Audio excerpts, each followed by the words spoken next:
అంత ఈజీగా ఎవ్వరికి కూడా కవిత్వం రాయడం అనేది రాదన్నమాట. పుస్తకం రూపంలో టర్న్ చేయడం అనేటువంటిది అంత ఈజీ టాస్క్ అయితే కాదు. ఈ కవిత్వం రాసేటప్పుడు అందులో తీసుకున్న వర్డ్స్ కానీ సెంటెన్సెస్ కానీ అవన్నీ చాలా అంటే చాలా హార్డ్ వర్క్ చేశాను. జనరల్గా ఏమవుతుందంటే వాళ్ళ పేరెంట్స్, గ్రాండ్ పేరెంట్స్ ఇప్పుడు ఒక సంగీతం ఉన్నారనుకోండి, ఎక్కువగా చదువుకున్న వాళ్ళు కూడా ఎవ్వరు లేరు. ఓకే, ఎందుకో నాకు తెలియదు, ఆ సరస్వతి అనుగ్రహం అనుకోవాలి.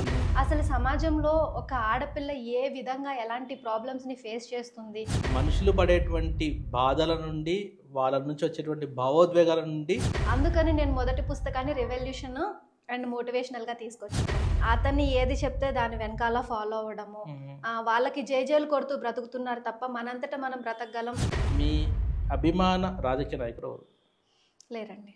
ఒకరి దగ్గర నుంచి ఒకరు ఇచ్చుకొని బతికిన వాళ్ళమే కానీ 1947 కంటే ముందు మన దేశం చాలా బాగుందని మీరు అనుకుంటున్నారా? కులాలు మతాలు ఎందుకు ఇట్లా కొట్లాడుకోవడం? ఎక్కడైతే రాజ్యాలు మొదలయ్యాయి, ఇది నా రాజ్యం, వీళ్ళు నా ప్రజలు అంటూ ఈ ప్రజలు కూడా ఒక రాజుని ఎన్నుకొని ఎక్కడైతే స్టార్ట్ చేశారో అక్కడి నుంచి దరిద్రం మొదలైంది. మనకి రక్షణ ఎక్కడి నుంచి వస్తుంది మరి?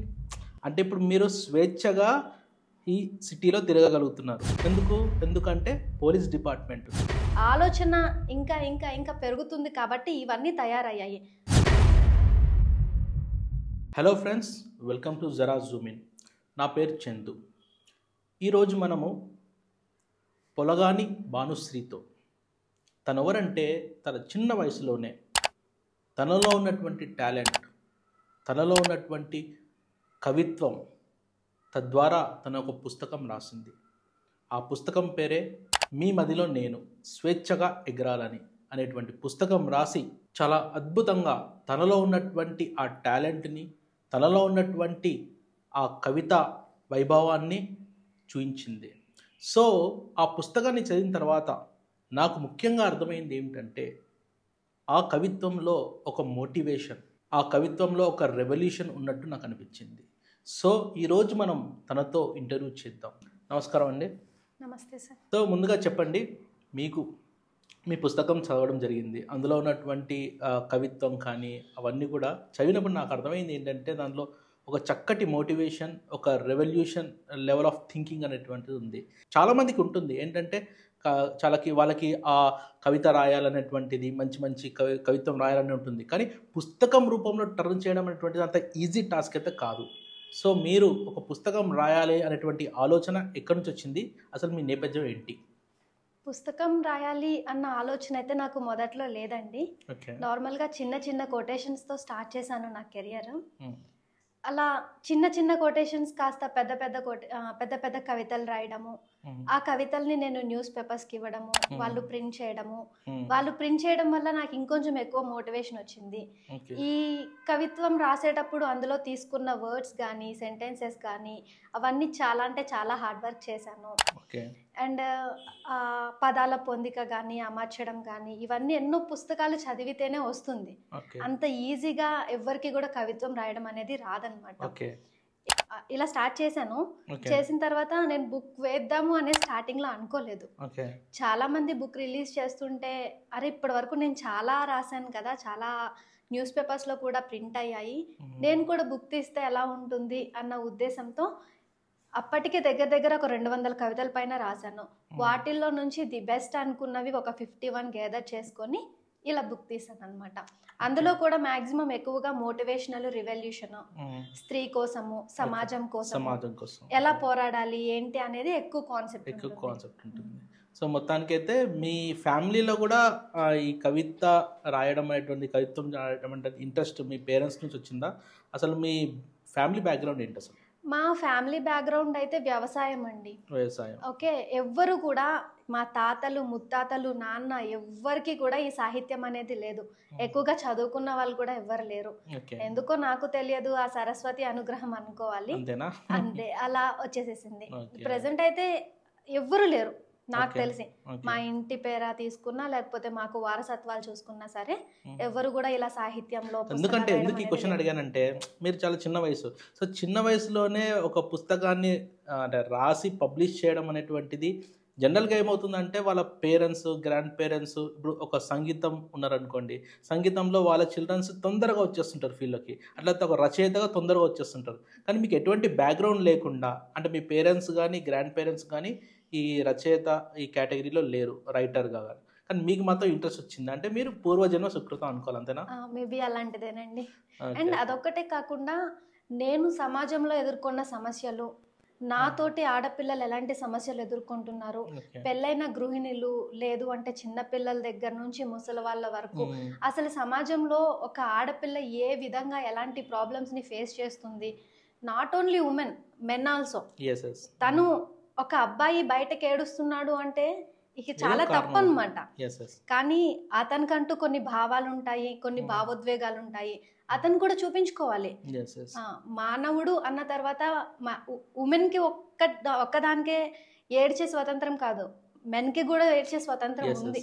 ఆ విధంగా కూడా పోరాటం జరుగుతుంది నా కలం నుంచి. ఓవరాల్ గా మీరు మనుషులు పడేటువంటి బాధల నుండి, వాళ్ళ నుంచి వచ్చేటువంటి భావోద్వేగాల నుండి మీరు రెస్పాండ్ అయ్యి మీ రెస్పాన్స్కి ప్రతిరూపమే ఈ పుస్తకం. అంటే ఇప్పుడు ఈ పుస్తకం పూర్తిగా చదివితే మీ మైండ్లో అంటే మీరు ఎటువంటి ఆలోచన చేశారు అవన్నీ ఒక కవిత రూపంలో బయటకు వచ్చాయి. Okay okay. సో ఇప్పటివరకు మీ ఫార్మల్ ఎడ్యుకేషన్ ఎలా జరిగింది?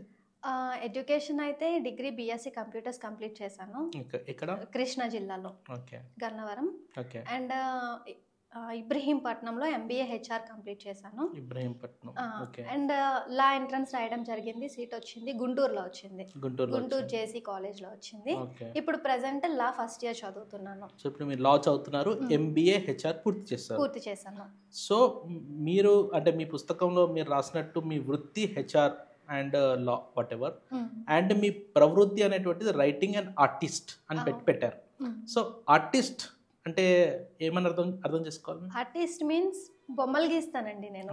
కాకుంటే ఎందుకు ఈ క్వశ్చన్ అడిగానంటే, ఆర్టిస్ట్ అంటే సినిమాలో యాక్ట్ చేసేవాళ్ళు, సీరియల్ యాక్ట్ చేసేవారు, వెబ్ సిరీస్ చేసేవాళ్ళు, అంటే ఆర్టిస్ట్ అని వాళ్ళని కూడా అంటారు. సో ఆ విధంగా ఆర్టిస్టా లేకపోతే పెయింటింగ్, డ్రాయింగ్ ఇట్లా ఆర్టిస్టా? పెయింటింగ్, డ్రాయింగ్ టైపేనండి, ఆ టైపే. అండ్ ఇంకొకటి రీల్స్ చేయడం కూడా చాలా ఇష్టము, యాక్టింగ్ కూడా ఇంట్రెస్ట్ ఉంది, కాకుంటే ఇంట్లో వాళ్ళు ఒప్పుకోరు కదా. సో మీకు ఆర్టిస్ట్ అంటే డ్రాయింగ్ వేయడం, పెయింటింగ్ వేయడం ఇష్టమా మీకు? అది అవును, చాలా ఇష్టం. ఇప్పటి వరకు నేను చాలా డ్రాయింగ్స్ వేసాను, కాకుంటే ఎప్పుడు కూడా బయటకు పెట్టలేదు. చాలా ఉన్నాయి దగ్గర. అన్ని బయటకు పెడితే మేబీ దానికి కూడా ఫాలోవర్స్ ఎక్కువ వస్తారేమో. పోయట్రీ అంటే ఇక అది ఎక్కువ టైం తీసుకోవాల్సిన అవసరం లేదు, విత్ ఇన్ సెకండ్స్ లో నేను పోయాం రాసేస్తాను. అందుకని అలా అలవాటు అయిపోయి నేను ఇంకా మొత్తానికి ఓన్లీ ప్రొఫెషన్ కూడా రైటింగ్స్ కే ఉంచుకోవాలి అన్న ఉద్దేశంతో దాన్ని ఒక హాబీ లాగా పక్కన పెట్టేసుకున్నాను డ్రాయింగ్. సో ఇప్పుడు మీ ఫ్యామిలీ విషయానికి వస్తే, ఇప్పుడు మీ అంటే మీరు టోటల్గా మీ ఫ్యామిలీలో మెంబర్స్ ఎంతమంది? అమ్మ, నాన్న, నేను, చెల్లి. ఓకే, 4 మెంబర్స్ ఉంటారు. ఓకే. సో చిన్నప్పటి నుంచి కూడా మీకు ఎడ్యుకేషన్ అన్న చదువు అంటే చాలా ఆసక్తి? లేదండి, నాకు 10th లో కూడా చాలా అంటే చాలా తక్కువ మార్కులతో పాస్ అయ్యాను నేను. ఇదేంటి మళ్ళీ? అంటే జనరల్గా ఇట్లా కవిత రాసేవాళ్ళు, బుక్స్ రాసేవాళ్ళు ఏంటంటే చిన్నప్పటి నుంచి కూడా చదువు అంటే చాలా మక్కువ, ఇంట్రెస్ట్ ఉన్న వాళ్ళు ఇట్లా చేస్తుంటారు అనమాట. సో మీకు మరి అంటే చదువు అంటే నాది స్టడీ మాత్రం ఇలా వెళ్ళింది. ఎందుకంటే 10th లో చాలా తక్కువ పాయింట్స్, అలా పాస్ అయిపోయి ఇంటర్మీడియట్కి వచ్చాను. తెలుగు మీడియం కదా చదివింది, ఇంగ్లీష్ అంతా వంటబట్టలేదు. 6 months కొంచెం గట్టిగా కష్టపడి ఇంగ్లీష్ నేర్చుకున్నాను, చదవడము, రాయడము. అండ్ ఇంటర్మీడియట్కి వచ్చేసరికి 10th కంటే ఎక్కువ మార్క్స్ వచ్చాయి, డిగ్రీకి వచ్చేసరికి ఇంటర్మీడియట్ కంటే ఎక్కువ మార్క్స్ వచ్చాయి, ఎంబీఏకి వచ్చేసరికి టోటల్ గా టాపర్ని, కాలేజ్ టాపర్ని. Okay okay. సో ఓవరాల్ గా స్టెప్ బై స్టెప్ ఎలా అయితే 10th ఇంటర్ మార్క్స్ పెరుగుతూ వచ్చాయి అన్నమాట. ఆ విధంగా ఇంట్రెస్ట్ పెరిగింది నాకు చదువుపైన. సో మీకు పుస్తకాలు చదవడం అలవాటా? చాలా ఇంట్రెస్ట్. సో పుస్తకాలు చాలా ఎక్కువగా చదివారు అంటే ఆ పుస్తకాలు చదివేటువంటి ప్రభావంతోనే మీకు ఇలా రైటింగ్స్ రాయాలనే ఇంట్రెస్ట్ వచ్చింది అనుకోవచ్చు? ఎక్కువగా మోటివేషనల్ ఎక్కువ రాస్తానండి, ఎందుకంటే ప్రతి ఒక్క మనిషి చిన్న చిన్న విషయాలకే డిసప్పాయింట్ అయిపోతారు, అలా అవ్వద్దు. అందుకన్నా ఆ వేలో నేను ఎక్కువగా మోటివేషనల్ ఎక్కువ రాసి పోస్ట్ చేయడము. అండ్ ఇప్పుడు చాలా మంది అట్రాక్ట్ అయ్యేది లవ్ అండ్ లవ్ ఫెయిల్యూర్ కి మాత్రమే. మనం ఫాలోవర్స్ ని ఇంక్రీజ్ చేసుకోవాలి అంటే ఈ కాన్సెప్ట్ లో వెళ్ళాలి. అందుకనే నాది ఇన్స్టాగ్రామ్ పేజ్ చూస్తే మాత్రం almost maximum love and love failure కొటేషన్సే ఉంటాయి, ఎందుకంటే అక్కడ ఫ్యాన్స్ ఫాలోయింగ్ కోసము. బుక్ అంటే ఈ బుక్ అనేది లైఫ్ లాంగ్ పర్మనెంట్ గా మనతోనే ఉండిపోతుంది. మనం చనిపోయిన తర్వాత కూడా అది అనేది ఒక ముద్ర వేసుకొని ఉంటుంది. అందుకని నేను మొదటి పుస్తకాన్ని రెవల్యూషన్ అండ్ మోటివేషనల్ గా తీసుకొచ్చాను. ప్రేమ అనేది ఎక్కడ ఉండదు. ఓకే, సో టోటల్ గా రెవల్యూషన్ అండ్ మోటివేషన్ బేస్డ్ అవే ఉంటాయి, పోయమ్సే ఉంటాయి. అవును, భాను రైటింగ్స్ అంటే మాక్సిమం చాలా మంది లవ్ కొటేషన్స్ రాస్తుంది, లవ్ ఫెయిల్యూర్ కొటేషన్స్ రాస్తుంది అనుకుంటారు. కానీ చాలా మంది నాకు మెసేజ్ పెట్టారు, మీరు రెవల్యూషన్ రాయొచ్చు కదా, మోటివేషనల్ రాయొచ్చు కదా అని. కానీ వాళ్ళు ఎవరు నా బుక్ చదవలేదు కదా, చదివితే అర్థమవుతుంది. బాను రెవల్యూషన్ మోటివేషన్ టైపే ఉంటుంది, కానీ లవ్ అనేది జస్ట్ ఫాలోవర్స్ కోసం రాసేది మాత్రమే. అంతేనా? సో మీకు ఆ స్కిల్స్ ఉన్నాయి కాబట్టి మీరు రాస్తారు అనమాట. బట్ బుక్ మాత్రం ఇంకా శాశ్వతంగా ఉండిపోవాలి. సో ఆఫ్టర్ 10 years తర్వాత ఎక్కడో ఏ మారుమూల గ్రామంలో ఎవరన్నా ఒక బుక్ చదివి ఇన్స్పైర్ అయితే చాలంటారు. సో ఎక్కడన్నా ఒక దగ్గర ఎవరన్నా ఒకరు ఇన్స్పైర్ అయినా కానీ మీరు రాసినటువంటి బుక్కి ఫలితం లభించినట్టు. ఖచ్చితంగా ఒక్కరు చదివినా చాలండి, అంతకు మించి ఇంకేం అవసరం లేదు. ఆ పుస్తకం ఒక్కరు చదివి ఒక్కరు మారినా చాలు, ఆటోమేటిక్ గా అందరిలోనూ మార్పు వచ్చేస్తుంది. Okay okay. సో మొత్తానికి మీకు దేశభక్తి చాలా ఎక్కువగా ఉంటుందా? కొంచెం మరీ ఓవర్గా వద్దు, అసలు ఏమంటారు చొక్కాలు చించేసుకొని నా దేశం అనే పోరాటం చేయనులే. కానీ దేశం అంటే చాలా వరకు నెగిటివ్ ఫీలింగ్ ఎక్కువ ఉంది. ఎందుకంటే ఈ రాజకీయాలు, మనది స్వపరిపాలన దేశము, మన సొంతంగా మనం పరిపాలించుకోవచ్చు. కానీ ఈ ప్రజలు ఆ రాజ్యాంగం పూర్తిగా తెలుసుకోకుండా ఒక రాజకీయ నాయకుడిని పెట్టుకొని అతన్ని ఏది చెప్తే దాని వెనకాల ఫాలో అవ్వడము, వాళ్ళకి జేజేలు కొడుతూ బ్రతుకుతున్నారు తప్ప మనంతటా మనం బ్రతకగలం, మన దేశాన్ని మనం పరిపాలించుకోగలం, మనకంటూ ఒక రాజకీయ నాయకుడు అవసరం లేదు అని ఎవరు ఆలోచించడం లేదు. అది ఒక్కటి రెవల్యూషన్ నేను జనాల్లో తీసుకురావాలని ఎదురు చూస్తున్నాను. సో మీరు రెవల్యూషన్ బేస్డ్ ఆఫ్ రైటింగ్స్ చేశారు కాబట్టి నాకు చిన్న క్వశ్చన్, మీ అభిమాన రాజకీయ నాయకుడు ఎవరు? లేరండి. ఎవరు లేరు సెంటర్లో కానీ స్టేట్లో కానీ? అస్సలు రాజకీయం పరంగా నేను ఎవరిని ప్రోత్సహించను, విమర్శిస్తాను. సరే, మీ ఉద్దేశంలో రాజకీయం అంటే ఏంటి? రాజకీయం అనేది వాళ్ళు నల్లధనం, వీళ్ళు అమౌంట్, ఏదైతే రాజకీయ నాయకుడు ఉన్నాడో అతను డబ్బు కోసం చేస్తున్నాడు తప్ప ఏ ఒక్కరు కూడా ప్రజల కోసం. అంటే ప్రతి రాష్ట్రంలో గవర్నర్ పాలన ఉండాలన్న మీ ఉద్దేశం ఏంటి? ముఖ్యమంత్రి మంత్రులు ఎవరు వద్దా? అసలు వద్దండి, ఎవరు అవసరం లేదు మనకి. మరి ఎట్లా నడుస్తుంది రాజ్యం? చెప్తాను. మనం ఏదైతే ఆ కోతి నుంచి మనం వచ్చామంటాం కదా, ఆ టైంలో మనంతట మనము పంటలు పండించుకోవడము చేసుకున్నాము. ఇది ఒకరు చెప్పింది నేర్పించింది కాదు. నేర్పించుకొని అది ఆ పంటలు పండించుకొని ఒకరి దగ్గర నుంచి ఒకరు ఇచ్చుకొని బతికిన వాళ్ళమే. కానీ ఇదంటూ సొంతగా రాజులు రాజ్య పరిపాలన అనేది మధ్యలో వచ్చింది, బై బర్త్ ఉన్నది కాదు. సేమ్ అదే ప్రాసెస్ని మనం ఫాలో అయితే మనం మనకి ఏదైతే తెచ్చుకున్నామో అది ఇంకొకరికి ఇచ్చి వాళ్ళ దగ్గర మనం తీసుకొని అలానే బ్రతకొచ్చు కదా. అంతే. మరి రాజకీయాలు, కులాలు, మతాలు ఎందుకు ఇట్లా కొట్లాడుకోవడం? అసలు దేనికోసం? ఒక మనిషి పుట్టినప్పుడు నేనంటూ ఒకటి సంపాదించుకోవాలి, నాకంటూ ఒక పేరు తెచ్చుకోవాలి అన్న వేలో ఉండాలి. కానీ నేను ఒక రాజకీయ నాయకుడి వెనకాల తిరుగుతాను, అతనికి జేజేలు కొడుతూ తిరుగుతాను. ఓకే, చూసారు కదా, ఇప్పుడు రాజకీయ పార్టీలు అనేటువంటివి అవసరం లేదు అనేది వ్యక్తిగత నిర్ణయం. అయితే మరి స్వతంత్రం రాకముందు అంటే 1947 కంటే ముందు మన దేశం చాలా బాగుందని మీరు అనుకుంటున్నారా? లేదు. వన్స్ అప్పుడు లేదు కదా, రాజకీయం లేదు, రాజకీయ నాయకులు లేరు. నేను అదే చెప్తున్నాను, అప్పుడు స్టార్టింగ్ లో బాగుంది. ఎక్కడైతే రాజ్యాలు మొదలయ్యాయి, ఇది నా రాజ్యం, వీళ్ళు నా ప్రజలు అంటూ ఈ ప్రజలు కూడా ఒక రాజుని ఎన్నుకొని ఎక్కడైతే స్టార్ట్ చేశారో అక్కడి నుంచి దరిద్రం మొదలైంది. అంతే. అంటే మొత్తం ఈ రాజుల కాలం కానీ ఇప్పుడు ప్రజెంట్ ఉన్నటువంటి డెమోక్రసీ కానీ ఈ రెండు కాకుండా దానికంటే బిఫోర్ అంటే స్వేచ్ఛగా ఇప్పుడైతే ఎట్లయితే యానిమల్స్ అవన్నీ స్వేచ్ఛగా తిరుగుతున్నాయో అలా ఉంటేనే బాగుందని మీ ఉద్దేశం? అలానే బాగుంటుంది కూడా. ఎందుకంటే అలా ఉండటం వల్ల అంటే నార్మల్గా మనుషులు తీసుకుంటే ఒకరి మీద ఒకరికి నెగిటివ్ ఫీలింగ్ ఎందుకు వస్తుంది? అంటే ఒకరు ఎదుగుతున్నారని ఒకరు ఎందుకు ఓర్చుకోలేకపోతున్నారు? అయితే ఇక్కడ ఇవన్నీ ఎందుకు ఇట్లా? సరే, ఒక చిన్న క్వశ్చన్. మీరు అన్నారు బాగానే ఉంది. అయితే ఇప్పుడు మీరు ఒక వ్యవస్థ లేదు, ఒక రాజ్యం కానీ వ్యవస్థ కానీ లేదు, మనకి రక్షణ ఎక్కడి నుంచి వస్తుంది మరి? అంటే ఇప్పుడు మీరు స్వేచ్ఛగా ఈ సిటీలో తిరగగలుగుతున్నారు. ఎందుకంటే పోలీస్ డిపార్ట్మెంట్ ఉంది. మీరు ఏదైనా అరాచకాలు చేసినా, ఏదైనా ఎవరినైనా ఇబ్బంది పెట్టినా మిమ్మల్ని తీసుకెళ్ళి జైల్లో పాడేస్తారు. అంటే అటువంటి వ్యవస్థ ఉంది. దాంతోపాటు ఎడ్యుకేషన్ కానీ, దాంతోపాటు అందరికీ సమానంగా, అంటే ఇప్పుడు సపోజ్ ఓల్డ్ ఏజ్ పీపుల్ ఉన్నారు, సో వాళ్ళకి పెన్షన్స్ ఇవ్వడం కానీ, వాళ్ళని ఆదుకోవడం కానీ, ఇవన్నీ. దాంతోపాటు బ్యాక్వర్డ్ క్లాసెస్ అంటే తెలుసో తెలియకో మొత్తానికి కులాల పేరుతో, మతాల పేరుతో డివైడ్ చేసేసి అగ్ర కులాలు, తక్కువ కులాలు అని చెప్పి డివైడ్ అయిపోయింది. సో వాళ్ళందరినీ బ్యాలెన్స్ చేయడానికి అంబేద్కర్ గారు రాజ్యాంగం రాయడం, తద్వారా వాళ్ళను కూడా చదువులో భాగస్వామ్యం చేసుకుంటూ రిజర్వేషన్స్ ఇచ్చుకుంటూ పైకి తీసుకురావడం, ఇవన్నీ కూడా డెమోక్రసీలో పాసిబుల్ అయ్యాయి. సో ఇవన్నీ బెనిఫిట్స్ అయితే వచ్చాయి కదా. ఇవన్నీ బెనిఫిట్స్ వచ్చాయి. దేనికి వచ్చాయి? ఆధునీకరణ పెరుగుతుంది కాబట్టి మనుషుల్లో మార్పులు వస్తుంది, సమాజంలో మార్పులు వస్తున్నాయి, ఆలోచన ఇంకా ఇంకా ఇంకా పెరుగుతుంది కాబట్టి ఇవన్నీ తయారయ్యాయి. ఒకప్పటి కాలంలో చూసుకుంటే రాజ్యాలు ఉన్నప్పుడు రక్షక భటులు ఉన్నారు. ఆ విధంగా అంటే పోలీస్ డిపార్ట్మెంట్ అప్పుడు స్టార్ట్ అయింది రక్షక భటులతో. అంతకుముందు ఓన్లీ ఈ మనుషుల మీద మహా అయితే రక్షణ లేకుండా పోయేది జంతువుల వలన మాత్రమే. ఆ జంతువుల నుంచి రక్షణ పొందడానికి కంచెలు వేయడము, లేదు అంటే వాళ్ళు ఎలా ఆయుధాలు తయారు చేయడము, అవి మన మీదకి వస్తే మన రక్షణ కోసం ఆయుధాలను ఉపయోగించడం చేశారు కదా. ఇప్పుడు ప్రజెంట్ జనరేషన్లో ఎలా ఉంది అంటే ఒక మనిషి దగ్గర నుంచి ఇంకొక మనిషికి ఇది ప్రొటెక్షన్ అనేది లేదు. అంటే ఆధునీకరణ పెరగడం వలన మనిషి మనసు, మెదడు రెండు పాడైపోయి మనుషులే కొట్టుకుంటున్నారు కదా. ఇప్పుడు విచక్షణ రహితంగా బిహేవ్ చేసేది జంతువులు మాత్రమే, ఎందుకంటే వాటికి తెలీదు.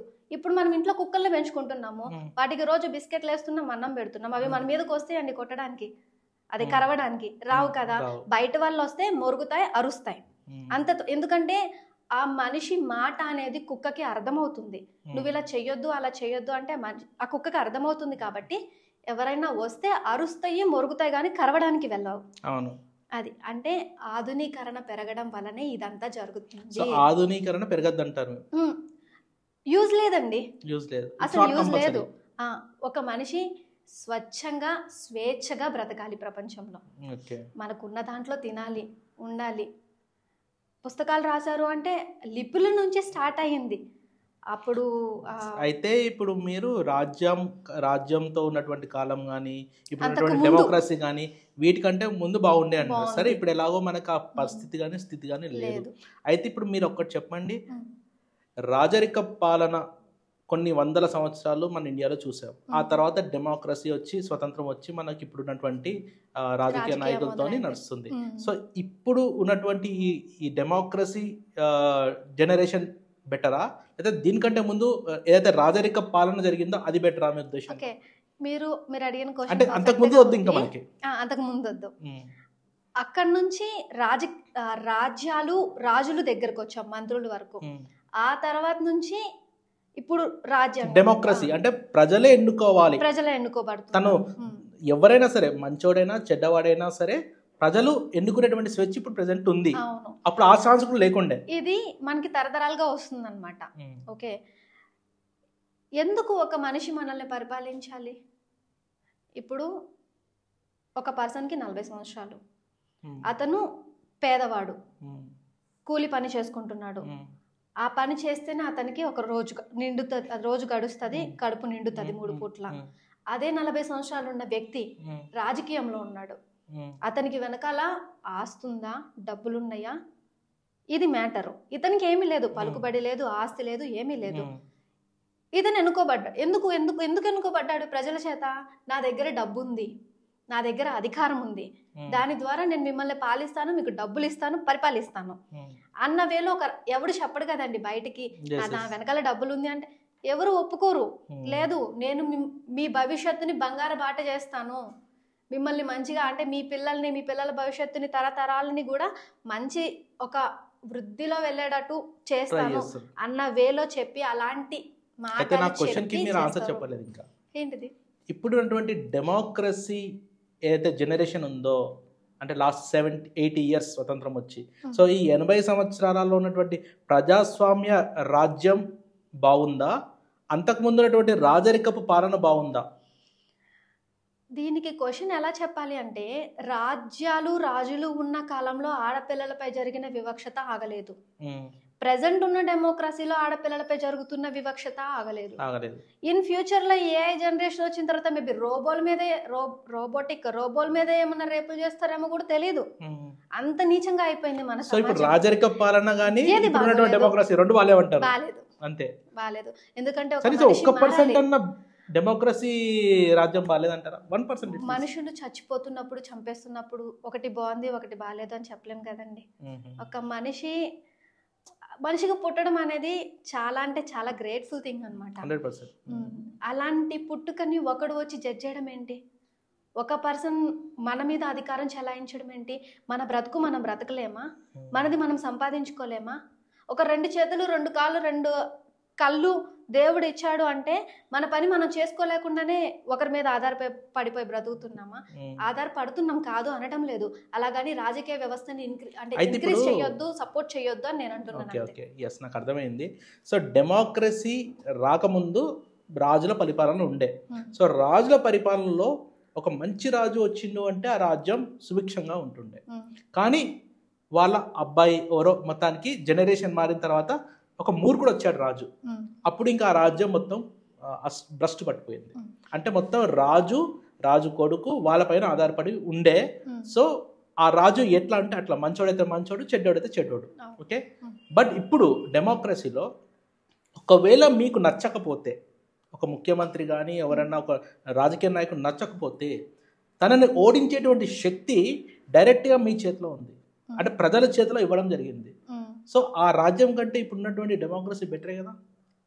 At least you have a chance. అంటే something is better than nothing అనేది అంటున్నా. అద్భుతంగా ఉందంటే నథింగ్ అనే పదం అండర్లైన్ చేయండి. ఎవరైతే పోరాటం చేస్తున్నారో వాళ్ళనే నథింగ్ చేసేస్తున్నారు, మాయం చేసేస్తున్నారు మనిషిని.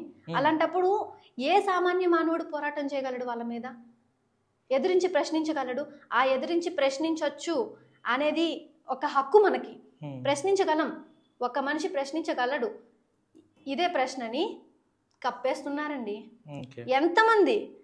ఎంతో మంది మాయమైపోయారు కదా. అండ్ ఇంకొక విషయం, రాజ్యపాలన తీసుకుంటే తరాలే, తాత కొడుకు కానీ బయట నుంచి వచ్చిన వాళ్ళు ఎక్కడ కనిపించలేదు. బట్ ఇప్పుడు మనకి ఉన్నటువంటి డెమోక్రసీలో సపోజ్ మీరు ఒక బుక్ రాశారు అంటే మీ గ్రాండ్ పేరెంట్స్ ఎవరు రాయలేదు, మీరు రాశారు. అట్లా రాజకీయంలో కూడా వాళ్ళ పేరెంట్స్ గ్రాండ్ పేరెంట్స్ ఎవరు రాజకీయాల్లో లేనకుండా కూడా ఒక వ్యక్తి డైరెక్ట్గా ముఖ్యమంత్రి అయ్యేటువంటి పొజిషన్ వరకు వెళ్ళగలిగేటువంటి స్వేచ్ఛ డెమోక్రసీలో, అంటే స్వతంత్రం వచ్చిన తర్వాత అది పాసిబుల్ అయింది. ఇప్పుడు నరేంద్ర మోడీ కానీ ఇప్పుడు రేవంత్ రెడ్డి గారు అయినా సరే, వాళ్ళ బ్యాక్గ్రౌండ్ చూసుకున్నట్లయితే వాళ్ళ పేరెంట్స్ గ్రాండ్ పేరెంట్స్ ఎవరు రాజకీయ నాయకులు కాదు. కానీ ఇప్పుడు ఇక్కడ ముఖ్యమంత్రి అయినా అక్కడ ప్రధానమంత్రి అయినటువంటి అయ్యేటువంటి అవకాశం మన డెమోక్రసీ సిస్టమ్ ఇచ్చింది కదా.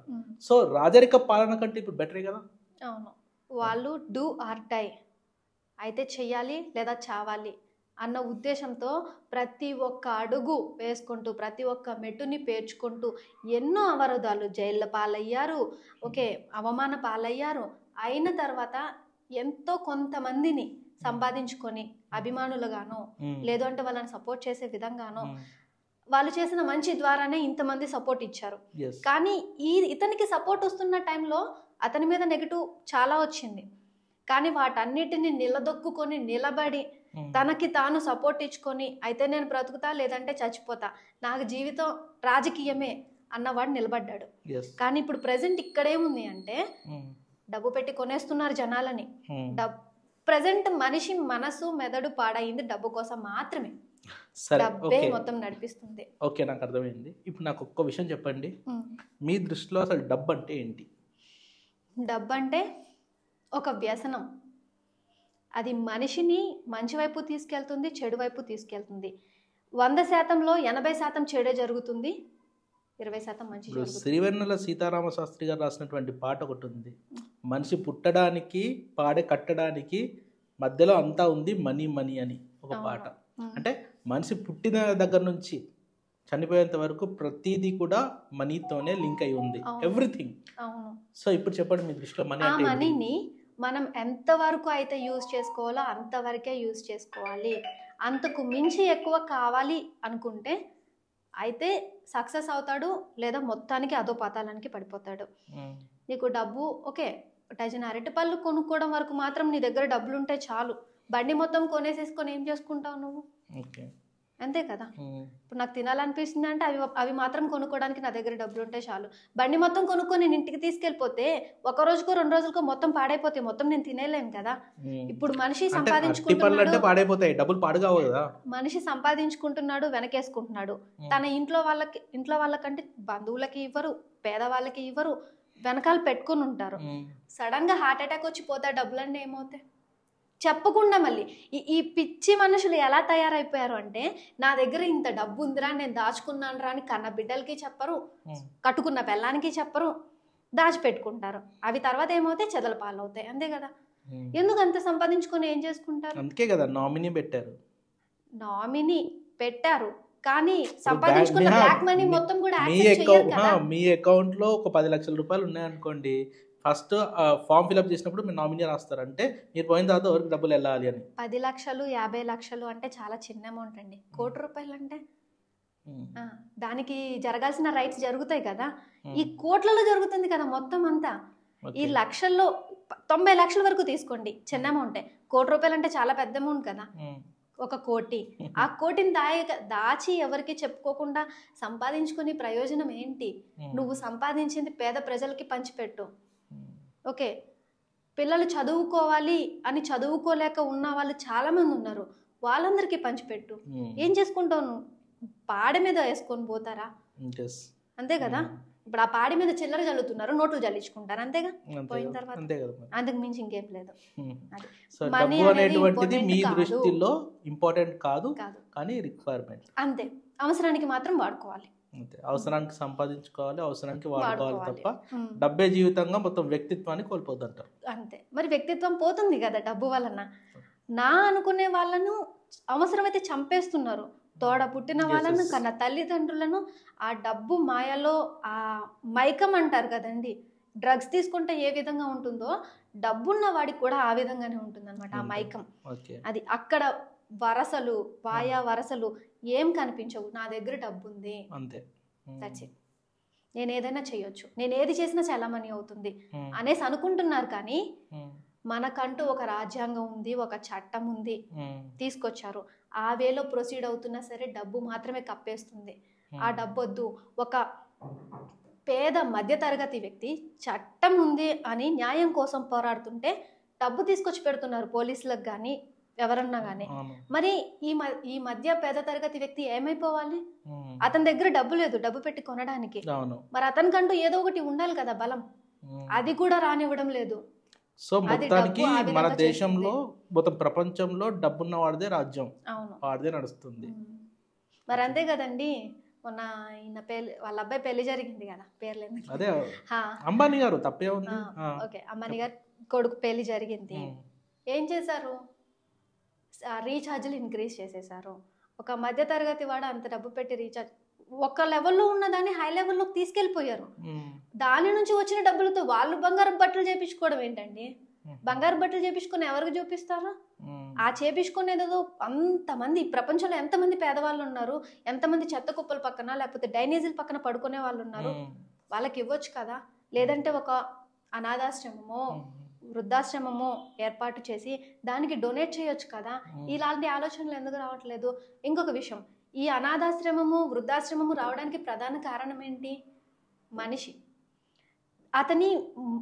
అతను మానవత్వాన్ని కోల్పోయి ఒక చెద పురుగులాగా, ఒక వాళ్ళకంటే కుక్క కూడా బెటర్, కుక్కతో కూడా పోల్చలేము మనము. అంతేనా? అంతే కదా. పిల్లల్ని కని పాడేస్తున్నారు. ఎందుకు? కనాల్సినంత అవసరం ఏముంది? అంతే.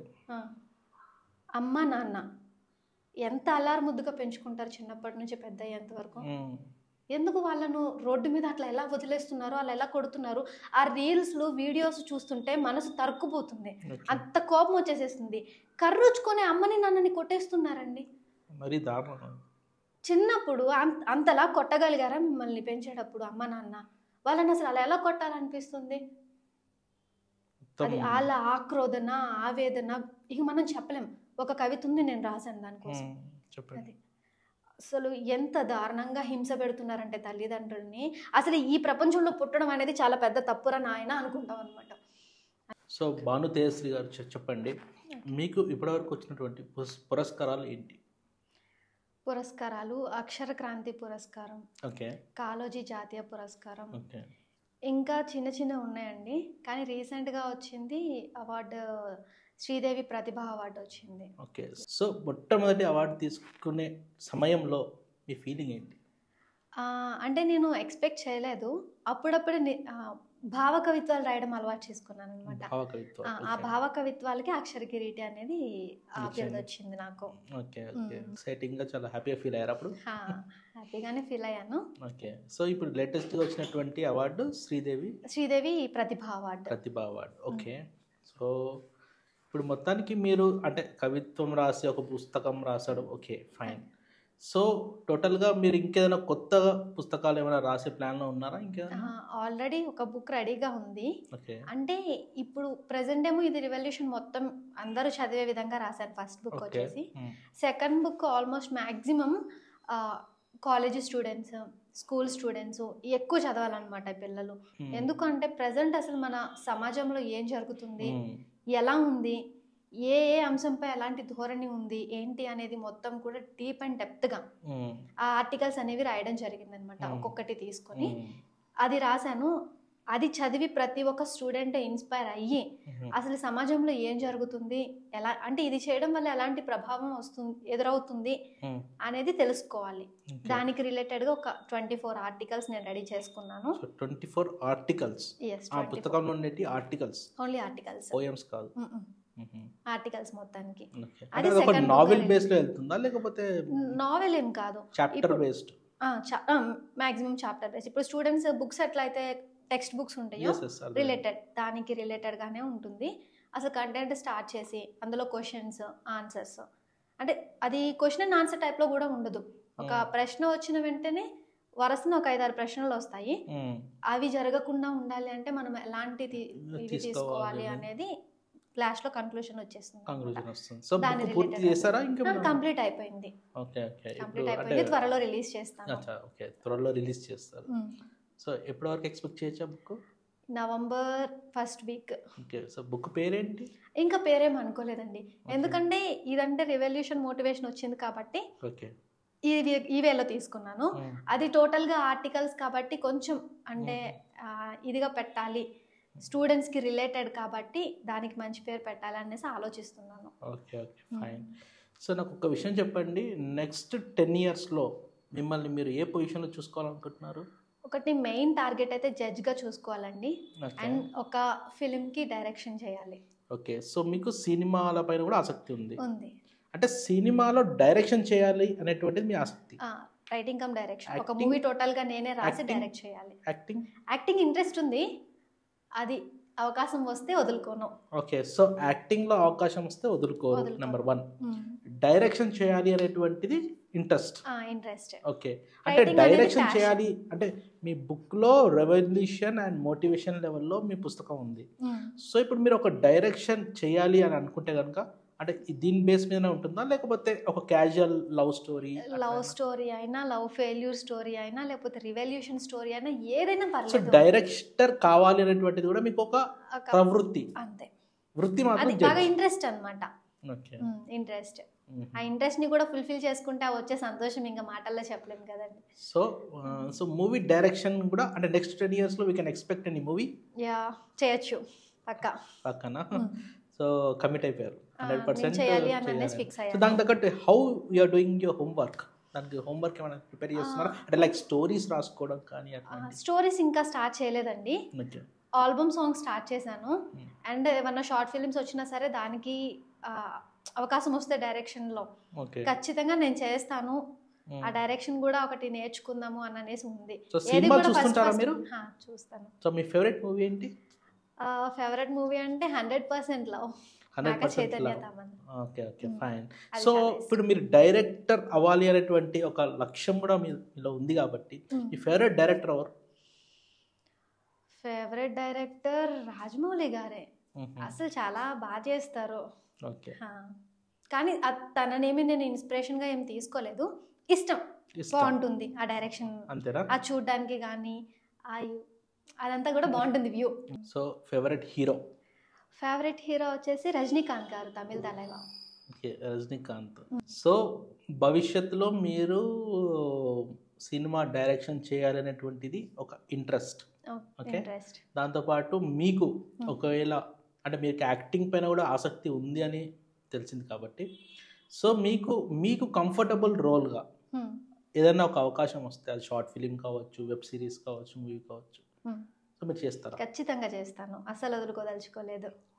ఆ రోల్ బాగుంటుంది, ఓకే, పల్లెటూరి వాతావరణం లాంటిది అయితే అస్సలు వదలను. మరి సిటీ టైప్ అంటే మాత్రం నేను చేయలేను, నిర్మోహమాటంగా చెప్పేస్తా, కుదరదు అని. Okay okay.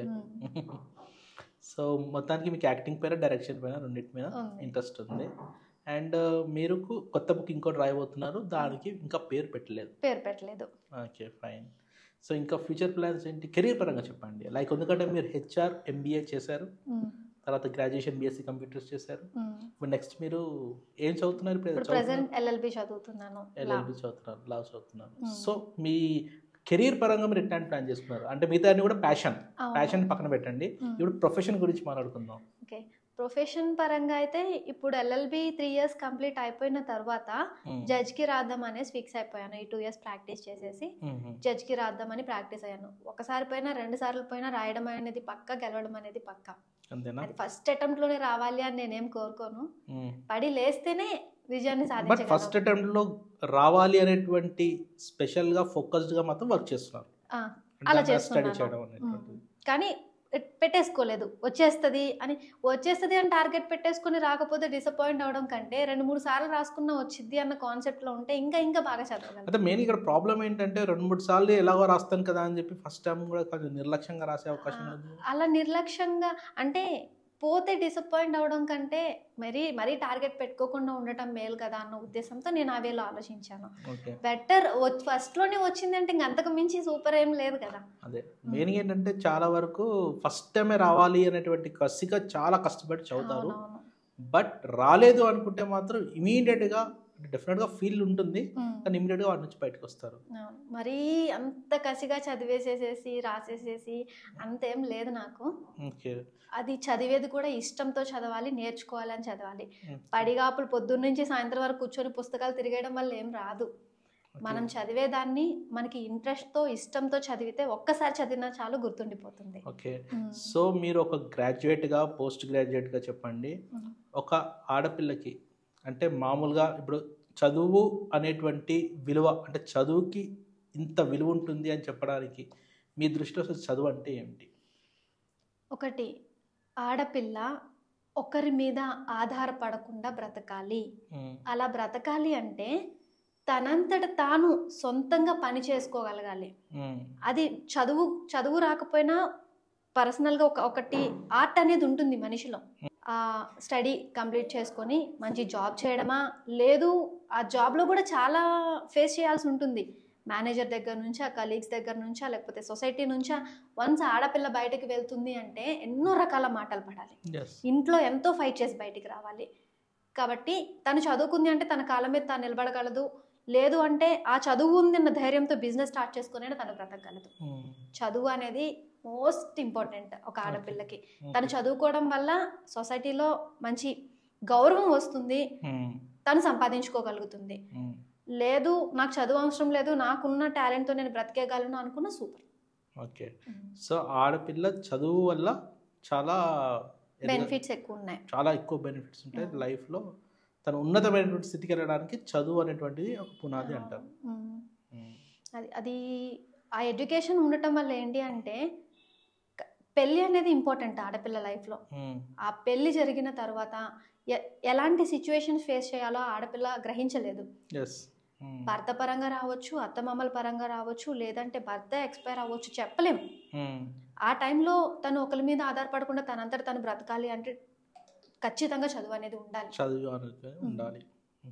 ఓకే, సో ఇప్పుడు మీ పేరెంట్స్ అంటే మీరు ఇప్పుడు అక్క చెల్లెలు ఇద్దరు, సో మీ పేరెంట్స్ యొక్క సహకారం ఎడ్యుకేషన్ పరంగా కానీ చిన్నప్పటి నుంచి కానీ, అసలు మీ ఫాదర్, మీ మదర్, మీ సిస్టర్, ఈ ముగ్గురు మీ బాండింగ్ ఎలా ఉంటుంది? అంటే మీ పేరెంట్స్తో మీ బాండింగ్ ఎలా ఉంటుంది? పేరెంట్స్తో బాండింగ్ అయితే ఎక్కువగా అమ్మ నేను తిట్టుకోవడం ఎక్కువ ఉంటుంది. అంటే ఆ ప్రేమ అనేది అందులోనే చూపిస్తాం అనమాట. అమ్మ కొట్టడము తిట్టడంలోనే పిల్లల మీద ప్రేమ ఎంత ఉందనేది తెలిసిపోతుంది. కానీ అలా చేయడం వల్ల నెగిటివ్గా చాలా మంది తీసుకుంటారు, పాజిటివ్గా ఎవరు తీసుకోరు. చిన్నప్పటి నుంచి కూడా అమ్మ ఇక బెత్తం పట్టుకునేది అనమాట, ఎదురు కూర్చొని చదవండి చదవండి చదవండి చెల్లి నేను. ఓకే, చెల్లి తప్పించుకొని దొంగ నేనేది బలైపోయేదాన్ని. అలా అమ్మ ప్రోత్సాహం మాత్రం చాలా ఉంది చిన్నప్పటి నుంచి. అది చదవాలి ఇది చదవాలి చదవండి. కానీ నాన్నకి ఎడ్యుకేషన్ అంటే ఇంట్రెస్ట్ ఉంది, కానీ ఆయనే కదా సంపాదించేది, కొంచెం తక్కువ అనమాట. ఇప్పుడు అవసరమైతే నా తలైనా తాకట్టు పెడతాను, నువ్వు చదువుకో తల్లి అంటాడు. అది సో అంతగా ఎంకరేజ్ చేశారన్నమాట. ఇప్పుడు ప్రెసెంట్ లా చదువుతున్నా, ఎందుకు గ్రాడ్యుయేషన్ కంప్లీట్ అయిపోయింది, పోస్ట్ గ్రాడ్యుయేషన్ కంప్లీట్ అయిపోయింది, ఈ ఉద్యోగం చేసుకొని చాలా మంది అంటారు ఎక్స్ట్రా ఇంకొకటి చదవాలి అంటే బడెన్ అవుతుంది, నువ్వు జాబ్ చేసుకుంటూ చదవలేవు అది ఇది అని చెప్తారు. వేరే వాళ్ళ మాటలని ఇంట్లో వాళ్ళు చెప్పారు, నేను ఒకటే చెప్పా, నేను ఎంత చదవగలను, నేను ఎంత వర్క్ చేయగలను, ఆ స్టామినా నాకు తెలుసు, మీరేం టెన్షన్ పడద్దు, నేను ఉద్యోగం చేసుకుంటూ చదువుకోగలను అని చెప్పాను. ఓకే, వాళ్ళు కూడా కొంచెం ఫిక్స్ అయ్యి ఓకే మా అమ్మాయి చేసుకోగలదు అన్న ఉద్దేశంతో వదిలిపెట్టారు. Okay fine. సో ఇప్పుడు చెప్పండి, మెయిన్గా అంటే లైక్ ఏంటంటే మీరు జడ్జ్ కావాలని చెప్పి ప్రిపేర్ అవుతున్నారు. సో ఇప్పుడు మీకు అంటే ఇప్పుడు ప్రెసెంట్ మీరు జాబ్ చేస్తున్నారా లేకపోతే జాబ్ కోసం ట్రై చేస్తున్నారా? జాబ్ చేశాను. ఓకే, అంటే ఖచ్చితంగా అమౌంట్ అనేది ఉండాలి, చదువుకోవాలి అన్నా సరే లేదు బ్రతకాలి అన్నా సరే. ఆ అమౌంట్ కోసం జాబ్ అనేది కన్ఫర్మ్. అది ఇప్పుడు నేను ఎలాగో MBA HR కంప్లీట్ చేశాను కాబట్టి HR ఫీల్డ్లో వెళ్తే ఇంకొంచెం బాగుంటుంది. అండ్ LLB కంప్లీట్ అయిపోయిన తర్వాత ఈ HR ఎక్స్పీరియన్స్ ఉంటుంది, లీగల్ అడ్వైజింగ్కి వెళ్ళిపోవచ్చు. ఆ వేలో ఇటు లాకి ప్రాక్టీస్ అవుతూ హెచ్ఆర్గా జాబ్ చేద్దామని అనేసి అనుకుంటున్నాను. మరి ఏమైద్దో చూడాలి. ఓకే, సో మీ పుస్తకంలో రాసినట్టు శ్రీశ్రీ వేదిక ఏదైతే ఉందో దాంతో మీకు అనుబంధం అసలు ఎలా మొదలైంది? అది ఇది అసలు నేను ఇక్కడికి వచ్చి ఇలా ఉండి మీ ముందు మాట్లాడుతున్నాను అంటే ప్రధాన కారణం శ్రీశ్రీ కళా వేదిక, ISO గుర్తింపు పొందిన సంస్థ. దాని అధినేత చైర్మన్ గారు కత్తిమండ ప్రతాప్ సార్. ఆయన నాకు సాహిత్య గురువు అనడం కంటే కూడా నాకంటూ ఒక మార్గం, ఒక మనిషి బయటకు రావాలి, ఒక ఆడపిల్ల బయటకు వచ్చి తనకంటూ ఒకటి సంపాదించుకోవాలి, ఒక పేరు సంపాదించుకోవాలి, తనకంటూ ఒక గౌరవం ఉండాలి అని ఆయన ఎంతో మంది ఆడపిల్లలకి కృషి చేశారు. వాళ్ళందరిలో నేను ఒక అమ్మాయిని. ఆయన పెట్టిన ఒక్క మెసేజ్, మీరు చాలా బాగా రాస్తున్నారు, ఒకసారి కాల్ చేయండి. ఆ కాల్ చేశాను, నా కవిత్వం గురించి చెప్పారు. ఓకే, ఆయన తరపు నుంచి నా మొదటి కవిత్వం చినుకు కార్చిన కన్నీరు, అది పేపర్లో పడడము, అండ్ న్యాయాన్ని నేను ఇది పేపర్లో పడటము, అది మొత్తం కూడా గోదావరి సైడ్ అనమాట. అలా పేపర్లో వచ్చిన తర్వాత నాకంటూ ఒక పొజిషన్ కల్పించడము కృష్ణా జిల్లాకి. ఆ తర్వాత నేను వాళ్ళ ప్రోగ్రామ్స్ అన్నిటిలో పార్టిసిపేట్ చేయడము, ఒక్కొక్కరి పరిచయము, అలా అక్కడ చాలా మంది పెద్దవాళ్ళు ఎంతో మంది పరిచయం అయ్యారు. వాళ్ళ సహాయ సహకారాలు ఉన్నాయి, వాళ్ళ సపోర్ట్ ఉంది. ఇంకా ఇలా రాయాలి అలా రాయాలి అనే గైడెన్స్ ఇచ్చిన వాళ్ళు చాలా మంది ఉన్నారు. వీళ్ళందరూ ఉండబట్టి నేను ప్రజెంట్ ఈ పొజిషన్లో ఉన్నాను. దేనికంటే మెయిన్గా నా స్నేహితులు, నా బంధువులు నన్ను ఎంతో మాటల ద్వారా ప్రోత్సహించారన్నమాట. ఆ ప్రోత్సాహం ద్వారా నేను ఇంకా ఇంకా ఎంతో సాధించాలి అని తపనతో ముందుకెళ్తున్నాను. సో స్నేహితులు అంటే గుర్తుకొచ్చింది, మీరు చెప్పండి, మీ దృష్టిలో అసలు స్నేహం అంటే ఏంటి? అవసరం, అంతేనా? ఓకే, స్నేహం అనేటువంటిది అంటే ఫ్రెండ్స్ ఉంటారు, పేరెంట్స్ ఉంటారు, బంధువులు ఉంటారు, అందరూ ఉంటారు కదా. సో ఇప్పటి వరకు మీరు అంటే గుర్తుండిపోయిన లైఫ్లో చాలా హెల్ప్ చేశాడు నాకు ఒక ఫ్రెండ్, నేను జీవితంలో మర్చిపోలేను అనేటువంటి సంఘటన మీ లైఫ్లో ఉంటే చెప్పండి. జీరో. ఎవ్వరు కూడా హెల్ప్ చేయలేదు మీకు? లేదు. అంతేనా? వెనక్కి లాగుదామని చూసిన వాళ్ళే కానీ ఎదరికి తోద్దామన్న వాళ్ళు ఎవరు లేరండి. ఓకే, సరే, ఇంకా మీరు ఈ మాట అన్నారు కాబట్టి ఇంకోటి అడుగుతాను. మీ లైఫ్లో చాలా బాధపడి ఏడ్చిన రోజు ఏదన్నా ఉందా సంఘటన? అంటే ఏదన్నా కావచ్చు. ఏడ్చిన రోజులు అంటే అంత బాగా ఏడ్చిన రోజులు అయితే ఏమీ లేవు. ఏవో చిన్న చిన్న దెబ్బలు తగులుతూ ఉంటాయి కదా, అంతేగాని అంత పెద్ద దెబ్బ ఏమీ నాకు తగలలేదు. కానీ ఏదో ఒకటి సాధించాలి, చూపించాలి నేనేంటి అన్న పట్టుదల మాత్రం బాగుంది. సార్ ఆ పట్టుదల పెరగడానికి లోపల ఎక్కడో బాధ లేకపోతే ఏదో ఒక దుఃఖం ఉంటుంది. లైక్ సమాజంలో జరుగుతున్నటువంటి అఘాయిత్యాలు కావచ్చు, లేకపోతే వ్యక్తిగతంగా మీకు కానీ మీ రిలేటివ్స్లో కానీ ఫ్యామిలీలో కానీ ఏదైనా ఒక చిన్న మీ హట్టింగ్ పాయింట్ అనేది ఏదైనా ఉంటే కనుక చెప్పండి. ఓకే, హట్టింగ్ పాయింట్ వచ్చేసి నాది 10th కంప్లీట్ అయిపోయిన వెంటనే పిల్లకి పెళ్లి చేయరా అన్నారు. ఎవరు? చుట్టాలు. నాన్న వచ్చి పెళ్లి చేసుకుంటామమ్మా అని అడిగాడు. నాన్న ఇప్పుడే కదా అయింది, నాకు 15 సంవత్సరాలే కదా, కొంచెం చదువుకుంటాను, చదువుకున్న తర్వాత చేద్దు కానీ. ఇంటర్మీడియట్ కంప్లీట్ అయింది. 10th మొదలు ఇప్పటి వరకు కాదు, డిగ్రీ వరకు, MBA ఫస్ట్ ఇయర్ వరకు కూడా పిల్లకి పెళ్లి చేయరా అన్న వాళ్ళు ఎక్కువ.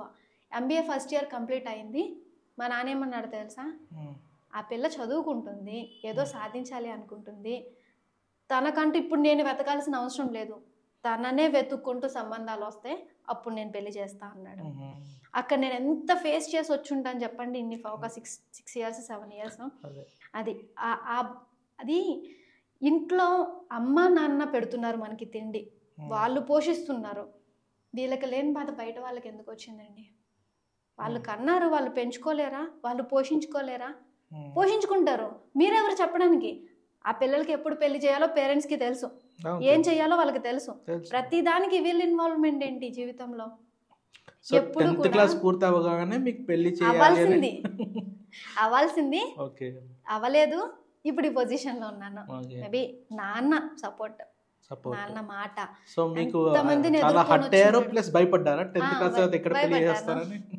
భయపడ్డాను చాలా అండి. అసలు ఎన్ని ఫేస్ చేయాల్సి వచ్చేదో ఆడపిల్లగా, అటు సమాజంలో కానీ ఇటు ఇంట్లో కానీ బంధువులు కానీ. నేను ఇన్ని ఫేస్ చేస్తున్నానంటే నాలాంటి ఆడపిల్లలు ఇంకెంతో మంది ఉన్నారు, బిలో మిడిల్ క్లాసు, అసలు చదువుకోవడానికి తిండి లేక బట్టలు లేక ఎంత స్ట్రగుల్ అయ్యే వాళ్ళు ఇంకెంతో మంది ఉన్నారు. మరి వాళ్ళందరూ ఇంకెన్ని ఫేస్ చేస్తున్నారు? అది కొంతమంది అయితే నోరేసుకొని పడిపోతారు, గెలుస్తారు, ఓకే, వాళ్ళది పక్కన పెట్టేద్దాం. చదువుందే గెలుస్తారు, పక్కన పెట్టేద్దాం. అమాయకులు, నోరు తెరిచి మాట్లాడలేని వాళ్ళు ఇంకెంతమంది ఉంటారు? వాళ్ళ పరిస్థితి ఏంటి? వాళ్ళందరికీ నా కలం గలం కావాలి, అది నా కలం ఒక నోరే ప్రశ్నించాలి. వాళ్ళందరికీ నేను ఆడదానికి ఆడది శత్రువు అంటారు, అదే ఆడపిల్లకి సపోర్ట్గా ఎదరు నేను నిలబడతా, వెనకాల నేను నిలబడతా, నువ్వురా నేను చూసుకుంటా అని నేను చెప్తున్నా. కానీ ఇక్కడ ఎట్లా జరుగుతుంది అంటే, తను ఆడదే, నేను ఆడదాన్నే, నువ్వేంటమ్మా నాకు చేసేది అన్నట్టుగా మాట్లాడతారనమాట. ఎంతకాలం ఆ మగపిల్లల సహాయం తీసుకుంటారు? ఎంతకాలం మగాళ్ళే మన వెనకాల ఉండాలి, లేకపోతే వాళ్ళే వీళ్ళే అంటారు? కన్నందుకు నాన్న ఖచ్చితంగా ఉంటాడు, ప్రాణం కాబట్టి పిల్ల అంటే, కూతురంటే. వస్తారు, అన్నదమ్ములు ఉంటారు, అన్నదమ్ముల జీవితంలోకి ఇంకొక అమ్మాయి వచ్చిన తర్వాత వాళ్ళంతా పట్టించుకోరు. ఎంత అక్క అయినా ఎంత చెల్లైనా సరే ప్రేమ అనుకుంటూ వస్తారు, మోసం చేసి పక్కకి వెళ్ళిపోతారు. ఎంతకాలం ప్రేమలో? అంతే. నీ అంతటి నువ్వు ధైర్యంగా ఉండాలి. లేదు, ఈ సమాజంలో ఒక ఆడపిల్ల ధైర్యంగా నిలబడుతుంది అంటే తన వెనకాల నిలబడు, సమాజాన్ని మార్చొచ్చు ఒక ఆడపిల్లగా నువ్వు కూడా. కానీ ఎవరు నిలబడరు. మీకు ఈ పుస్తకం రాయడానికి అసలు ఇన్స్పిరేషన్ ఎవరు? పుస్తకం రాయడానికి ఇన్స్పిరేషన్ అంటూ ఎవరు లేరండి. కానీ నాకు ఇలా రాయాలి అన్న ఆకాంక్ష శ్రీశ్రీ గారి మహాప్రస్థానం చదువుతున్నప్పుడు పుట్టింది. అలాగే శ్రీశ్రీ కళా వేదిక ఎప్పుడైతే పరిచయం అయ్యిందో, పరిచయమైన ఒక 6 monthsకి 1 yearకి అక్కడ పెద్దలు ఉంటారు కదా, చైర్మన్ గారు కానీ జాతీయ అధ్యక్షులు కానీ, వాళ్ళు మాట్లాడుతూ బానమ్మ నువ్వు పుస్తకం వేవా, ఎప్పుడేస్తావు అనేది అలా అడుగుతూ ఉండేవాళ్ళు. అలాగే పెద్దోజు నరేష్ అన్నయ్య, అతను కూడా చెల్లమ్మ పుస్తకం వేయు, ఇప్పటి వరకు చాలా రాసావు కదా అలా అనేవాళ్ళు అనమాట. అన్నప్పుడు నాకు అనిపించింది, పర్టికులర్గా పుస్తకము అంటే మొదటి పుస్తకం నాకు ఎలా ఇవ్వాలి ఏంటి అనేది ఐడియా లేదు. ఇలానే కొన్ని కవితల పుస్తకాలు పెద్ద వాళ్ళు రాసినవి చూసి, ఓకే ఈ ఫార్మేట్లో రాస్తే బాగుంటుంది, ఇలా చేస్తే బాగుంటుంది అనేసి ఐడియాస్ వచ్చాయి. కానీ ఇప్పటి వరకు నా కవితలు చాలా వరకు న్యూస్ పేపర్లో వచ్చాయి కదా, అవే ప్రింట్ వేస్తే ఎలా ఉంటుంది అనేది అన్నయ్యతో డిస్కస్ చేశాను. గుడ్ ఐడియా అమ్మ, ఇన్ని కవితల్లో కూడా నువ్వేది బెస్ట్ అనుకుంటావో వాటిని సెలెక్ట్ చేసుకొని ఒక బుక్ తీసేయు అనేసి అన్నారు. అలా అన్నయ్య సపోర్టు, ఏవేమి రాయాలి అంటే ఏవేమి బుక్లో ప్రింట్ చేయాలి అనేది అన్నయ్యతో కలిసి డిస్కస్ చేశాను.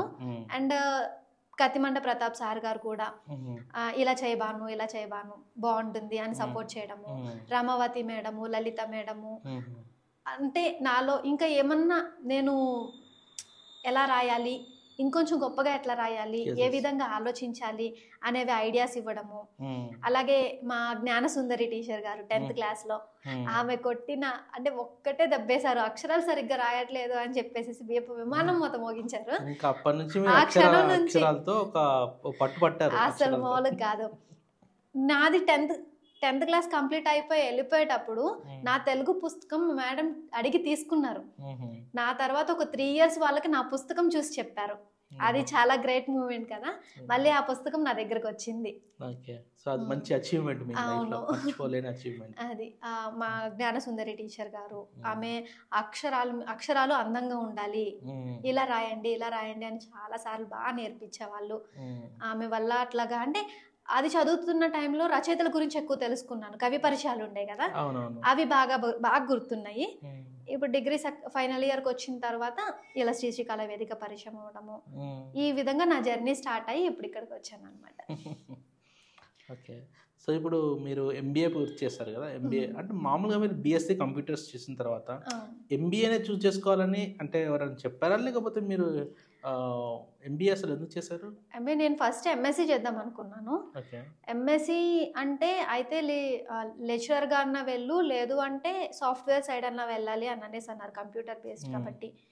అసలుకి నాకు ఈ సాఫ్ట్వేర్ సైడ్ అసలు ఇంట్రెస్ట్ లేదు. ఆ కోడింగ్లు అవన్నా చిరాకు అనమాట. అదే కవిత్వాలు రాసుకొని నేను కోడింగ్లు చేయడం ఏంటబ్బా, నాకు అంత అనిపించలేదు. సరే బిజినెస్, ఇప్పుడు ఎవరైనా ప్రతి ఒక్కరు ఎంత చేసుకున్నా సరే లైఫ్ ఎండ్ పాయింట్కి వచ్చిన తర్వాత ప్రతి ఒక్కరు వెళ్ళేది బిజినెస్కే. ఆ బిజినెస్ అనేది ఒకసారి చదువుకుంటే పోతుంది కదా, ఏమైంది ఎంఎస్ ఎట్లాగో కోడింగ్ చేయలేను, ఎంబీఏ చేస్తే బాగుంటుంది అన్న ఉద్దేశంతో ఎంబీఏలో జాయిన్ అయ్యాను. 1 year కంప్లీట్ అయిపోయిన తర్వాత స్పెషలైజేషన్ ఏం తీసుకుంటారు అని ఒక్కొక్కటి అడుగుతూ వచ్చాను ఫ్రెండ్స్ని కానీ ఫ్యామిలీ మెంబర్స్ని కానీ. అయితే గర్ల్స్కి హెచ్ఆర్ బాగుంటుంది, అందుకే హెచ్ఆర్ చేశాను. హెచ్ఆర్ కంప్లీట్ అయిపోయిన తర్వాత అండ్ ఇప్పుడు నేను గవర్నమెంట్ జాబ్ కోచింగ్ చేశారు. Okay fine. మళ్ళీ లా చదవాలి అనేటువంటి ఇంట్రెస్ట్ ఎలా వచ్చింది? ఈ లా చదవాలి అన్న ఇంట్రెస్ట్ ఎలా వచ్చింది అంటే నాది ఇంటర్మీడియట్ కంప్లీట్ అయిపోయిన వెంటనే నాన్న లా చదవమన్నారు. అయితే ఆ టైంలో నేను చదువుతాను అని కొంచెం ఇంట్రెస్ట్ చూపించేసరికి వాళ్ళ ఫ్రెండ్స్ని కనుక్కుంటే ఆడపిల్లలకి లా ఎందుకు అని క్వశ్చన్ చేశారంట. ఆ ఒక్క పదం పట్టుకొని నన్ను లా మానిపించేసేసి బీఎస్సీ కంప్యూటర్స్లో వేశారు. ఎలాగో చేయాలి అనుకున్నాను. అవును, ఖచ్చితంగా lawyer Bhanu Tejasri. Okay, judge Bhanu Tejasri అవ్వాలి ఇప్పుడు. అలా సరే ఇప్పుడు ఎలాగో ట్రై చేద్దామని లా ఎంట్రన్స్ రాశాను. అనుకోకుండా క్వాలిఫై అయ్యాను, ర్యాంక్ వచ్చింది. వదులుకోవడం ఇష్టం లేదు, జాయిన్ అయిపోయాను. ఇప్పుడు ఈ 2 years ప్రాక్టీస్ చేసేసి ఖచ్చితంగా ఫైనల్ ఇయర్కి జడ్జ్ కొట్టాలి అని నా లక్ష్యం అనమాట. లేదు అంటే అటు ప్రాక్టీస్ చేస్తూ వేరే ఏమైనా జాబ్ చేసుకోవాలి అనుకుంటే హెచ్ఆర్ ఉంటుంది కాబట్టి లీగల్ అడ్వైజర్గా ఒక కంపెనీలో జాయిన్ అయిపోవచ్చు. Equal to government employee salary కదండి, ఎందుకు అది ఇటు ఇది పనికొస్తుంది అటు అది పనికొస్తుంది. మీ ప్యాషన్ అండ్ మీ ప్రొఫెషన్ రెండిట్లో కంప్లీట్ క్లారిటీ ఉంది. ఓకే, సో ఎలా వెళ్ళాలి అంటే 2 పడవల మీద కాలేదు. ఒకటి చేయాలనుకుంటే ఇది చేస్తాను, లేదు ఇది చేయాలనుకుంటే ఇది చేస్తాను. ఎందుకంటే ఈ సాహిత్యము రైటింగ్స్ అనేది బాగా ఇంట్రెస్ట్తో వచ్చింది కాబట్టి పెద్ద కష్టం అనిపించదు. అది అంత కష్టమైనా ఇష్టంతోనే చేస్తాము. ఓకే, సో ఓవరాల్గా మీ ఇంటర్వ్యూలో అంటే ఓవరాల్గా మొత్తం ఇంటర్వ్యూ మొత్తం చేసిన తర్వాత ఒక క్వశ్చన్ అడగాలనిపిస్తుంది. మీ దృష్టిలో అసలు పెళ్ళి అంటే ఏంటి? పెళ్ళి అంటే ఖచ్చితంగా లైఫ్ పార్ట్నర్ అనే వాళ్ళు ఉండాల్సిందే. లేదు అంటే అంటారు కదా, ఇప్పుడు మగాడు ఆడపిల్ల లేకపోతే బ్రతకలేడు, ఆడపిల్ల మగాడు లేకపోయినా బ్రతుకుతుంది. ఎందుకంటే తనకు ఆత్మస్థైర్యం ఎక్కువ, ఆ ధైర్యం ఎక్కువ. కానీ మగాడు ఆడపిల్ల లేకుండా ఎందుకు బ్రతకలేడు అంటే తనకి పుట్టినప్పటి నుంచి ప్రతి ఒక్క అడుగులోనూ తోడుండేది అమ్మ, అక్క, చెల్లి, భార్య, ప్రేయసి ప్రతి ఒక్క అడుగులోనూ ఉంటుంది. వన్స్ ఇప్పుడు పెళ్ళైన తర్వాత అమ్మాయికి భర్త పోతే అలా ఉండిపోతుంది పిల్లల కోసం ఖచ్చితంగా తను అట్లా ఉండిపోతుంది. కానీ మగాడు అది ఇంట్లో వాళ్ళ ఫోర్స్ వల్ల, లేదు అంటే బయట వాళ్ళ ఫోర్స్ వల్ల, లేదా పిల్లలకి అమ్మ ఉండాలి పెంపకం కోసం అన్న ఉద్దేశంతోనూ ఖచ్చితంగా సెకండ్ మ్యారేజ్ అనేది చేసుకుంటారు. పెళ్ళి అనేది చేసుకోవాలి, అర్థం చేసుకునే మనిషి వస్తే ఇంకా బాగుంటుంది. ఓకే, సో ఫైన్ అండి. సో భాను తేజశ్రీ గారు, మీతోని ఇంటర్వ్యూ చేసి అనేకమైన విషయాలు తెలుసుకున్నాం. ముఖ్యంగా మీరు రాసినటువంటి బుక్ చూసాం, చాలా బాగుంది. సో 51 పోయమ్స్ ఉన్నాయి. సో ఇంకెక్కువ ఉంటే బాగుండు అనిపించింది, ఎందుకంటే చదువుతున్నా కొద్ది ఇంకా చదవాలనేటువంటి ఇంట్రెస్ట్ వచ్చింది. సో ఫ్రెండ్స్, మీరు కూడా ఈ పుస్తకాన్ని చదవండి. డెఫినెట్గా మీకు మార్కెట్లో దొరుకుతుంది, దగ్గర ఉన్నటువంటి షాప్స్లలో కూడా దొరుకుతుంది. సో రిలీజ్ చేశారు బుక్. దాంతోపాటు భాను తేజశ్రీ గారి మరొక పుస్తకం కూడా రాబోతూ ఉంది. సో పేరు ఇంకా డిసైడ్ చేయలేదు, బట్ చూడాలి ఇంకేం పేరు పెడతారో ఏంటి అనేది. సో మొత్తం మీ ఫ్యాన్స్ కానీ మీ ప్రేక్షకులందరూ కూడా వెయిటింగ్ అనమాట మీ బుక్ గురించి. So wish you all the best. And ఫ్యూచర్లో మీరు మంచి మంచి పుస్తకాలతోని, ముఖ్యంగా మీరు ఏదైతే revolution and motivation based books అంటే రాసి ఇన్స్పైర్ చేయాలనుకుంటున్నారో, అలా మీరు ఇంకా ఆడపిల్లల్ని కానీ అందరినీ కూడా ఇన్స్పైర్ చేయాలని, ఇంకా చక్కగా మీరు ఉన్నటువంటి స్థితి ఇంకా ఉన్నత స్థితికి చేరాలని మనస్ఫూర్తిగా కోరుకుంటూ, జరా జూమిన్ టీం నుంచి ఇక మీరు ఏదైతే జడ్జి కావాలనేటువంటి కళ కూడా నెరవేరాలని మనస్ఫూర్తిగా కోరుకుంటూ, సో థ్యాంక్ యూ అండి, నమస్కారం. థ్యాంక్ యూ అండి, థ్యాంక్ యూ సో మచ్.